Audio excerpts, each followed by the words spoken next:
안녕하십니까. 황태순 TV의 황태순입니다.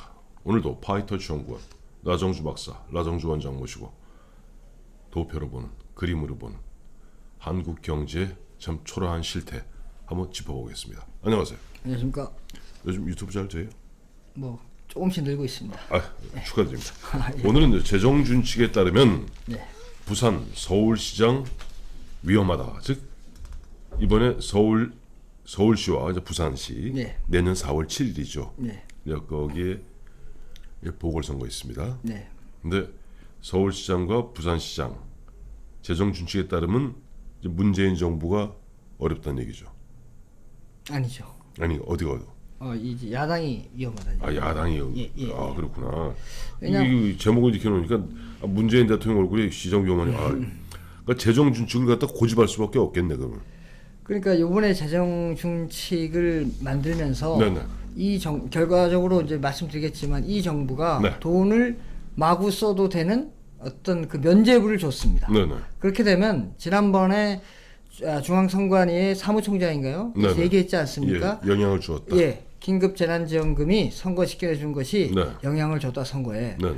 그러면 이 재정 준칙에 면죄부를 주면 네. 돈 막 써, 지금 돈 많이 막 써갖고 적자가 늘어난다고 지금 많은 사람이 비판하고 있지만 네. 이 재정 준칙을 딱 적용하면 네. 이번에 발표한 거를 네. 그러면 이제 이상이 없는 거죠. 그렇죠. 그러면 돈을 막 풀겠죠. 그렇죠. 자, 예상했던 대로예요. 보면 이 정부에서도 내년 서울시, 그다음에 부산시 시장 네. 보궐선거에서 만약에 지게 되면은 자칫하면은 문재인 정부가 통째로 흔들릴 수 있거든요. 네, 예. 목숨을 걸고 신종 관권, 신종 금권 선거를 할 겁니다. 예. 신종 금권 선거에 바로 미리 예. 아까 말씀하신 대로 면접이 내어지는 이른바 무한대로 돈을 쓸 수 있는 그 면허증을 예. 받은 것이 재정 준칙이라고 보면 되겠죠. 예. 그렇습니다. 네. 자, 설명드리겠습니다. 예. 그래서 저는 이거는 이제 국민들이 좀 꼭 알아야 될 것 같습니다. 네네. 왜냐하면 이제 요게 네. 좀 이렇게 수치가 나오고 어려우니까 네네. 사람들이 뭐 그냥 별로 이렇게 뭐 네네. 추미애 사건 그런 거에 관심 가지고 네네. 안 보다 보니까 네. 모를 수가 있는데 네. 요게 아주 교묘하게 돼 있습니다. 아. 그래서 오늘 그걸 설명을 드리고 네네. 자 먼저 우리 한국경제학회 네네. 대한민국에서 가장 권위 있는 경제학회입니다. 네네. 여기에서 학자 패널이 74명이 구성되어 있는데 네네. 그중에 40명이 이 우리 국가 채무에 대해서 응답을 했거든요. 네네. 그 결과부터 한번 보겠습니다. 네. 그 질문은 이렇습니다. 네. 정부는 네. 국가 채무 비율, 여기 이제 GDP 대비해서 국가 네, 채무가 비중이 어떻게 되냐? 국가 채무 비율이 아직 네. OECD 평균의 절반 이하이기 때문에 네. 큰 문제 없다는 입장입니다. 네네. 이에 대해 어느 정도 동의하십니까? 네. 그래서 결과가 나왔는데 네. 75%가 동의하지 않는다. 이거 75%라는 것은 일반 국민이 아니라 경제 전문가 중에 전문가인 한국경제학회의 학자, 예. 즉 교수 패널들 말씀하는. 네. 그렇습니다. 그래서 이 75%라면은 뭐 많은 인원이 네. 지금 우리 문재인 정부가 쓰는 이런 국가 채무 막 늘어나는 게 문제가 있다 생각하는 겁니다. 그렇습니다. 예. 이런 가운데 네. 이제 한국형 재정 준칙을 네. 발표했죠. 기재부 장관이. 예, 홍남기 예. 장관이죠. 예. 부총리. 그래서 한번 내용을 보겠습니다. 네네. 자, GDP 대비 네. 국가 채무 비율을 네. 그러니까 상한 네. 이거 넘지 마라. 그게 60%로 설정을 했습니다. 그리고 기존은 40%가 흔한 얘기로 마지노선이다 이렇게 얘기돼 왔잖아요 그동안. 그건 이제 사실 이제 명문적으로 법에는 안 돼 있는데 네네. 심리적으로 우리가 40%로 봐왔고 네. 역대 정부가 지켜왔죠. 그런데 이제 재정 준칙이라는 걸 만들어서 네. 60이라는 숫자를 딱 박아서 이제 앞으로 보면 지금 현재 44되나요 지금? 이제 설명드리겠습니다. 네네. 예. 이제 앞으로 이제 마구잡이를 쓸 수 있는 기틀을 마련해놨군요. 네. 그런데 네. 그게 애매한 게 네. 이것도 40에서 60으로 늘렸다고 하지만 네. 이것도 적용 시기가 25년부터예요. 네. 그러면은 문재인 정부 그 임기가 22년 5월 달까지 않습니까? 그렇죠. 그때까지는 뭐 60%가 25년부터 적용이니까 네. 마구 써도 네. 뭐 누가 뭐라 할 수가 없죠. 그렇죠. 예. 지금 그래서 그게 이게 아마 2025년까지 아마 59까지 만들어 놓을 겁니다. 예.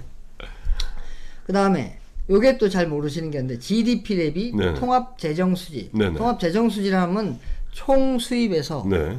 국가에서 총 세금을 벌어들이는 총 수입에서 네. 나가는 동 총 네. 지출을 뺀 겁니다. 네네. 쉽게 얘기하면 이게 이제 뭐 재정 적자, 이런 걸 얘기하는 건데 그 비율이 네. 재정 적자 비율이 GDP 대비해서 네.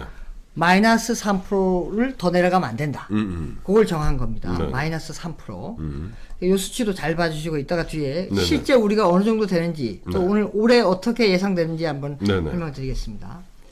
그 다음에 네. 이제 요까지는 좋은데 두 가지 지표를 정했잖아요. 네네. 상한과 하한을. 네. 근데 여기서 요게 또 넘어갈 수가 있으니까 교묘하게 또 하나 더 만들었어요. 요 두 산식을 네. 두 지표를 곱하는 걸 하나 만들었어요. 예. 곱할 때 그냥 곱하진 않고 네.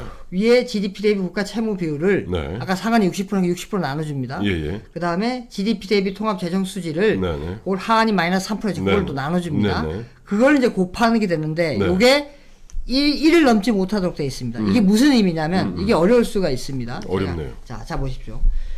만약에 거기에 GDP 대비 국가 채무 비율을 30%로 하겠습니다. 네. 그러면 상한이 60이니까 안 넘어갔죠. 네네. 그러면 요게 0.5죠. 네. 값이. 네. 30%를 예, 맞아요. 60으로 하면 0.5입니다. 예. 근데 이제 GDP 대비 통합 재정 수지를 네. 만약에 넘었다고 3% 하한선을 마이너스 3% 넘어서 마이너스 4%라 그러면 네네. 그러면 1.3 정도 됩니다. 네네. 그러면 이거 곱하면 0. 얼마 나옵니다. 1을 못 넘습니다. 뭐 안 남죠. 예. 뭐. 그러니까 이 의미가 뭐냐? GDP 대비 국가 채무 비율 상한은 지켰지만 네. GDP 대비 통합 재정 수지 비율은 어겼습니다. 네네. 그러니까 아까 두 지표를 설정했음에도 불구하고 네. 하나를 어겨도 된다는 얘기죠. 아, 그렇구나. 도망갈 구멍을 만들어 놓은 겁니다. 역시 역시 기재부 공무원들이 또 행정고시에서도 예. 가장 그 에리트들이 들어가서 이런 거는 참 잘해요. 근데 뭐 조금만 유심히 보면 이 뭐 별 내용은 아닌데 네네. 이렇게 지금 아주 함정을 파놨다는 거. 그래서 항상 그 얘기하지 않습니까? 관료들 보러 영혼 없는 집단이라고. 예, 그렇습니다. 자, 그 다음에 또 함정 하나 더 파놨어요. 네. 근데 요거는 뭐 예상되는 건데 네. 전쟁, 네. 글로벌 금융 위기, 네. 글로벌 경제 위기, 예. 대규모 재해 발생 시에는 네. 여기 적용이 면제됩니다. 뭐 이거는 뭐 당연히 예상될 수 있는데 네. 또 다음 항목이 조금 더 이상합니다. 경기 둔화 시, 네. 그러니까 경제 위기도 아니고 경기 둔화 시에 통합 재정 수지 비율을 마이너스 3%에서 마이너스 4%로 완화할 수 있다. 네. 그러니까 요거는 1%또 살짝 또 여유를 준 거고. 그렇죠. 이제 도망갈 구멍을 만들어 놨죠. 더 문제가 있냐면 네. 요걸 시행령에 해준다. 예. 그러면 대통령이 봐서 바꿀 수 있다는 거죠. 그렇죠. 법이 아니라 법은 국회를 통과해야 됩니다만 령은 행정부에서 자기 멋대로 네. 바꿀 수 있습니다. 네. 네. 근데 요거를 이러한 지표를 25년부터 적용하게 된 이유가 뒤에 있습니다. 네. 그게 아주 또 교묘합니다. 보시죠. 예. 자, 이제 그럼 앞에 나오는 지표들을 하나하나 네. 현재 현황을 어떻게 살펴보도록 네네. 하겠습니다. 네. 자, 먼저 GDP 대비 국가 채무 비율입니다. 네네. 점선 좌측으로 박근혜, 오른쪽으로 이제 문재인 정부 시절입니다. 그렇죠. 보시면 박근혜 정부에는 13년도에 30.6, 네. 15년도에 35.7, 네. 그 다음에 이제 36%를 유지하고 있습니다. 예. 변화가 없이 쭉. 네. 그러다가 현 정부 들어와서 19년도에 네. 확 점프를 합니다. 38.1로 갔다가 예. 올해 이게 연단이기 때문에 예. 올해 44.6%가 예상됩니다. 자, 요게 이제 요거 아직 언론에 안 나온 얘기입니다. 지금 언론에서 안 나온 얘기다. 왜냐하면 네.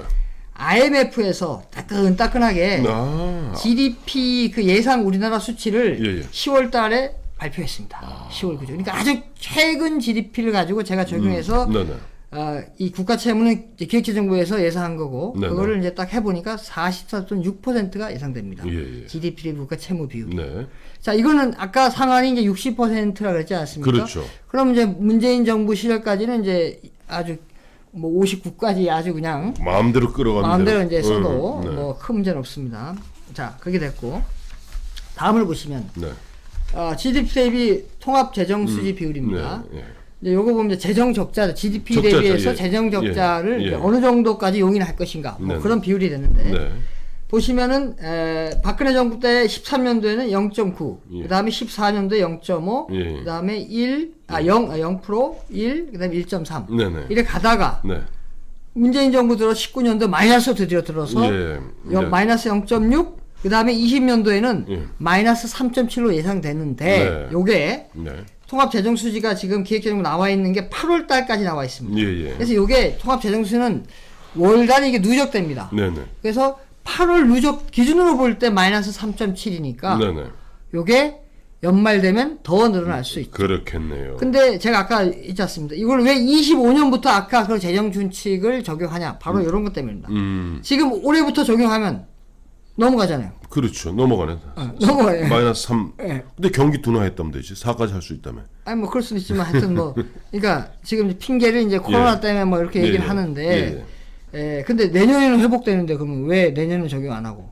글쎄 말이야. 내년에 지금 3% 몇 프로 예상되고 있지 않습니까? 그렇죠. 근데 왜 그때는 또 왜 저겁니까? 내년은 왜 적용 안 해요? 그러니까 엿장수맘이죠. 요런 게 위험하기 때문에 네네. 싹 이렇게 하는 겁니다. 자, 그리고 또 요 GDP 대비 통합 재정 수지 비율을 왜 했는지를 또 네. 하기 위해서 네. 이번에는 GDP 대비 관리 재정 수지 비율을 한번 살펴보겠습니다. 네네. 요 관리 재정 수지 비율은 네. 요거는 앞에는 이제 국가에서 총 벌어들인 총 수입에서 세금 이제 걸어들이죠. 네.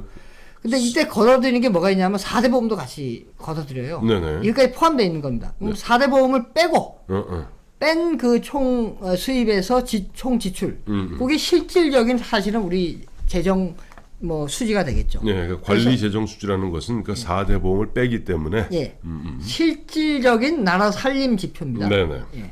그 GDP 대비 실질적인 나라 살림 지표를 보시면 네. 박근혜 정부 때 2013년도에 마이너스 1.4, 마이너스 1.9, 뭐 마이너스 2.3까지 갔다가 현 정부 들어서 19년도에 마이너스 2.8로 네. 떨어졌다가 올해 마이너스 5. 마이너스 5.1이 되고 또 8월 기준입니다. 예. 그러니까 코로나 때문이야. 이렇게 얘기할 겁니다. 더 내려갈 수 있는데. 예, 예. 근데 제가 강조하고 싶은 거는 아까 GDP 대비 통합 재정 수지 비율은 네. 올해 마이너스 3.7로 예상되는데 네네. 관리 재정 수지 비율은 마이너스 5.1로 더 악화됐죠. 네네. 그러니까 통합 재정 수지 비율을 적용하는 이 기준을 잡는 겁니다. 아, 관리 재정이 저는 아니라. 더 안 좋으니까. 아, 이제 뭔 말인지 알겠어요. 예. 예. 그런 또 아주 꼼수가 또 있는 거죠. 자, 그래서 아까 또 마지막 꼼수였던 종합산식 그거를 이제 곱한 거. 1. 예. 이거 곱해서 1이 안 넘으면 되는 거. 예. 그래서 보시면 박근혜 정부 때 13년도에 마이너스 0.2, 마이너스 0.1, 그다음에 0, 마이너스 0.2, 마이너스 0.3 가다가 네네. 문재인 정부 들어서 드디어 플러스로 돌아서서 이거는 플러스가 안 좋은 겁니다. 안 좋은 겁니다. 플러스가 헷갈리시면 안 돼요. 플러스가 1이 넘어가면 이거 완전 왕창 망하는 겁니다. 예. 자, 19년도에 0.1, 네. 20년도에 올해 네. 0.9. 아이고. 요것도 8월 기준입니다. 네. 그러니까 이거 넘을 수도 있겠죠. 있네요. 예. 그래서 2025년부터 적용한다. 그렇죠. 예. 그래서 뭐 여러 가지 지표를 만들고 싹 도망갈 구멍은 다 해놨습니다. 예. 자, 그래서 결론을 말씀드리면 네. 이 한국형 재정 준칙을 느닷없이 갑자기 발표를 했습니다. 갑자기 막 발표했어요. 재정 주식을 맞아요. 네. 그래서 그 사실은 내용이 아까 보시면 뭐 종합 삼식이 나오고 복잡하니까 국민들이 아유 뭐 통합 재정 수가 복잡해 잘 몰라요. 모르죠. 근데 오늘 하나하나 살펴보니까 네. 아주 여러 가지 문재인 정부가 임기 기간 동안 제한 없이 돈을 쓰겠다는 거를 천명한 겁니다. 거기에 홍남기 기재부 공무원들이 부역한 겁니다. 예. 부역이라는 표현이 맞습니다. 부역입니다.